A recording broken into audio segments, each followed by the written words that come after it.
तिथि को सूर्यदेव की उपासना करने का आदेश दिया। इसके बाद माता सीता ने मुग्दल ऋषि के आश्रम में रहकर 6 दिनों तक सूर्यदेव की उपासना की और सप्तमी के दिन सूर्योदय के समय फिर से अनुष्ठान कर उनसे आशीर्वाद लिया। कहा जाता है माता सीता ने सबसे पहला छठ पूजन मुंगेर के गंगा तट पर किया था, जिसके बाद छठ महापर्व की शुरुआत हुई थी। आप देख रहे हैं कथाएं विद आरजे कार्तिक। एक और कथा प्रचलित है कि छठ पर्व की शुरुआत महाभारत काल से हुई। इस पर्व को सबसे पहले सूर्यपुत्र कर्ण ने सूर्य की उपासना करके शुरू किया था। कहा जाता है कि उस भगवान सूर्य के परम भक्त थे और प्रतिदिन घंटों तक पानी में खड़े होकर के सूर्यदेव को अर्घ्य देते थे। सूर्य की कृपा से ही वो महान योद्धा बने और आज भी छठ में अर्घ्य दान की जो परंपरा है ये बड़ी प्रचलित है।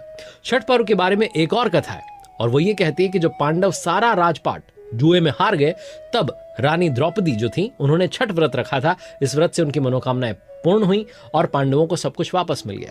ये भी कहा जाता है कि सूर्यदेव और छठी मैया का संबंध भाई बहन का है, इसलिए सूर्यदेव की आराधना को जो है फलदायी माना गया है। पौराणिक महत्वों की बात करें तो एक और जो है कथा बड़ी प्रचलित है।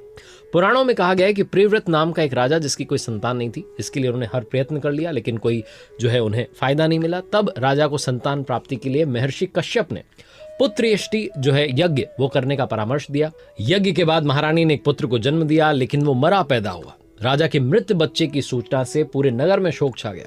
कहा जाता है कि राजा जब मृत बच्चे को दफनाने की तैयारी कर रहे थे तभी आकाश से एक ज्योतिर्मय विमान धरती पर उतरा। इसमें बैठी देवी ने कहा, मैं षष्ठी देवी हूं और विश्व के समस्त बालकों की रक्षिका हूं। इतना कहकर उन्होंने शिशु के मृत शरीर को छुआ, स्पर्श किया और वो जीवित हो उठा। इसके बाद राजा ने अपने राज्य में छठ पर्व मनाने की घोषणा कर दी। अगर साइंटिफिकली बात करें तो छठ पूजा जो है षष्ठी तिथि पर एक खगोलीय घटना होती है और इस दिन सूर्य की जो पराबैंगनी किरणें हैं वो धरती पर अधिक मात्रा में आती हैं, जो कि जीवों के लिए लाभकारी होती है। सूर्य की किरणों का वायुमंडल पर जो है स्पेशल इफेक्ट होता है, जिससे कि धरती की सरफेस पर जो पहुंचने वाली ये किरणें इनकी मात्रा नियंत्रित हो जाती है और इनका कोई हानिकारक प्रभाव नहीं पड़ता। कहा जाता है कि इसलिए इस दिन जो है सूर्योपासना